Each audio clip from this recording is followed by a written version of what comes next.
everybody. Welcome back inside the headset Wednesday night edition. This is our last coach we'll interview for the night, but always special to talk to him, and no reason why he is last because he's been doing it a long time. We give him time to get home. He's got a lot of other logistics, but we bring to the airwaves the head coach of the McEwen Warriors, head coach Rick Rice. How you doing tonight, Coach? I'm good, Stork. How you doing? I I know the weather's a lot better than what it has been. It's been a good week to practice football. Yeah, and it has cooled down just a little bit because last week was just. I spoke with my dad on Saturday while I was in Kentucky. We stayed all night in Kentucky, coming back from Indianapolis, and he's 86 years old, and he swore up and down it was the hottest day since he's been living in the state of Kentucky. He swears to goodness that Friday was the hottest day ever since him living in the state of Kentucky, no question. Yeah. I talked to somebody last week, last week during the week, that the Wednesday and Thursday were the two hottest days. And Friday was hot too, but Wednesday and Thursday because we practiced. And we had to go inside the gym and pray, but Wednesday and Thursday are the two hottest days I've ever been in as far as during football season and having to deal with it. So it was really unbearable what it was to work, and it was dangerous what it was more than anything. Yeah, and when you're telling kids it's that hot, and it's that hot, then you shouldn't push them, and you could not try to go outside and push a young man or a young lady, whether you're running cross country. I don't care if you got pads on or not. You could have gone just helmets and shoulder pads or just helmets and shorts. It's still, to try to conduct practice and talk to them and keep their mind on what you're trying to do in that 2 hours, hour and 30 minutes, it really becomes a difficult task because your time is precious and you have to be smart whether you've got them in the gym or out on the field. That time is so precious you've got with them, and it's very limited, isn't it, Coach? Yeah, it is. It sure is, Stork. And, I felt like we got beat 19-14 McHickman County. I felt like the 2 days that we couldn't get on the field, it really hurt us because, I haven't been here very long anyway. So any time that we're not on the field is not going to be good. And we didn't practice well the other 2 days that we did practice. We was able to go outside, and so I didn't have a very good feeling about the game. And sure enough, it ended up like I was hating it was going to end up. And like I said, we didn't actually. I told the kids out of the game, so this guy, we didn't deserve to win this game. And so we got to make breaks, and we got to make stops, and we got to block, we got to tackle, and we didn't do those things. The two fundamental things that we didn't do very good. So, for us to not be able to practice those 2 days, Stuart, really, it just caught up with us what it did. Talk a little bit about what are some things you felt like the Warriors did pretty good as far as Friday night, even though you did come away with a loss. Where do you feel like you did grow up a little bit on Friday night against Hickman County? Yeah, I think that first time we got the ball story, we went right down the field and scored. First play of the game was about a 60-yard run, and then on the second down run bootleg, and went through the drag route to the tight end and scored, and that looked really good. And so, but I don't know, Stork, if we did some things well, but we did enough things bad to lose the game. But defensively, we kind of got gashed there in the first half. But the second half, we got 3 turnovers and a couple other stops that our offense in pretty decent position to do something with the football, and we weren't able to do that. And the exact same thing happened the week before against Joe Burns. We left 14 to 21 points on the field at Joe Burns.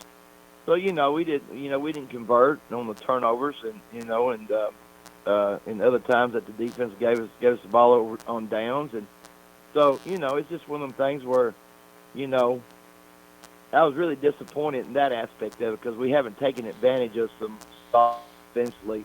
And, we don't have a lot of speed on the offensive side of the ball either, Stork, and we we're really having to depend a whole lot on our offensive line, which I think that's kind of a strength for us.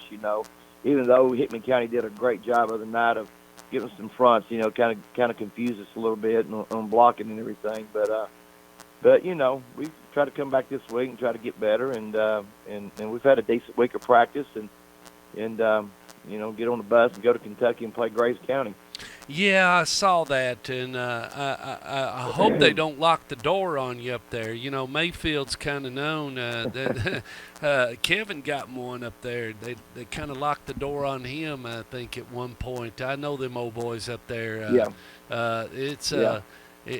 They got a kitchen up there, and they'll do some cooking on Friday night, Coach. I'm here to tell you, I know that. So you're going to have to tell your boys, if we get a penalty called on us, say thank you very much, and I'll try not to do it again.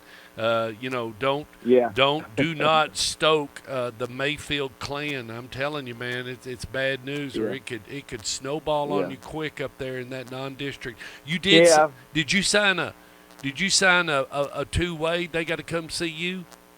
Yeah, they would come to our place next year. Okay, so at least they got a really good. Yeah, you can let them know, that you want to cook in your kitchen. That's fine. We got one down in McEwen. We'll crank up pretty hot too. So and that's the other thing.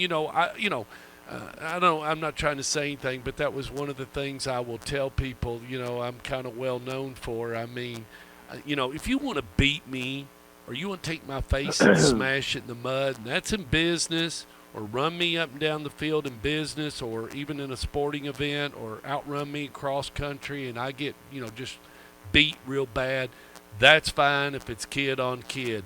Boy, I do not. I'm dangerous when parents get involved. And I don't care who it is. I don't care if it's refs or anybody. I'm not a real happy camper if I feel like there's some cheating going on or anything like that.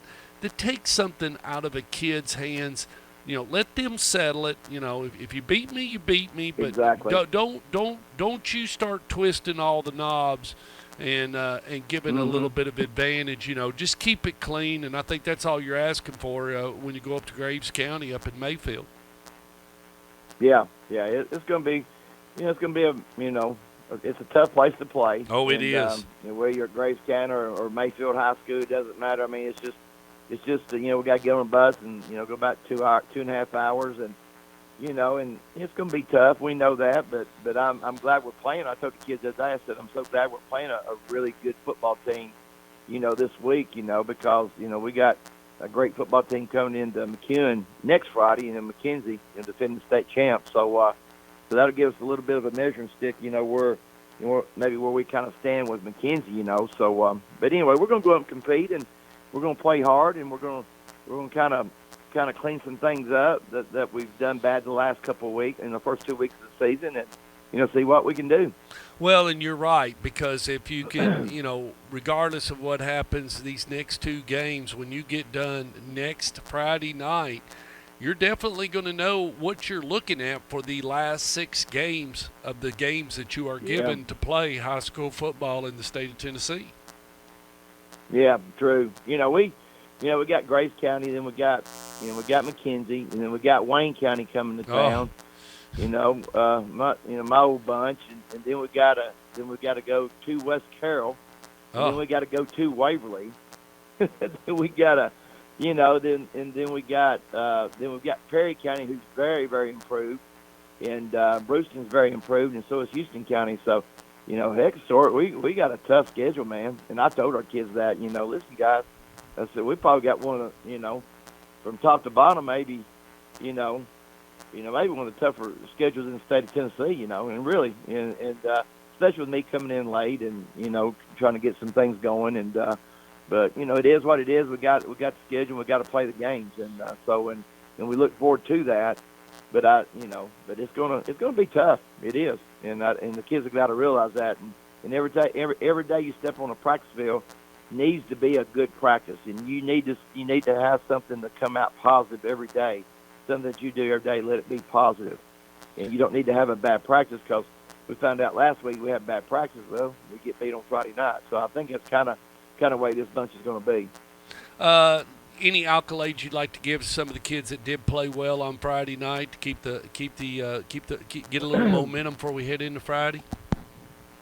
Yeah, I had an offensive defensive lineman kid named Chase Mitchell had a great game on both sides of the ball, and had a kid named Jesse Ross had a really good game.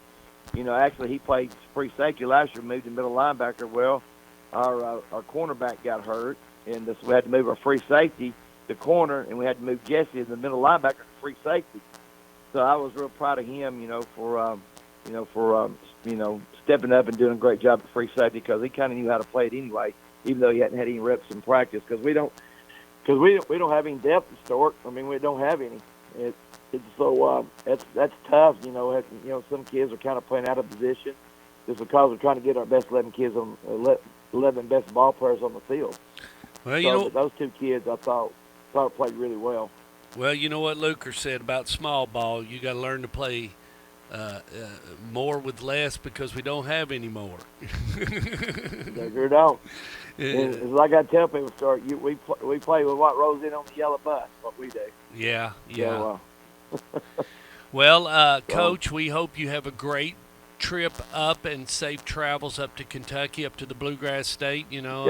That's where I was. I was born in Western Kentucky. I was born in I was born in Owensboro. Yeah, I was born in Owensboro, but I grew up in a small rural area called Grayson County, and they just celebrated their 50th of being a high school football team this past Friday. Awesome. And Okay. The first coach that was is still living, and he came back, and they interviewed him. I watched that and everything. So we were the Cougars. We wasn't, but I tell you, my freshman year, we made it to the quarterfinals. We ended up getting beat by Franklin Simpson.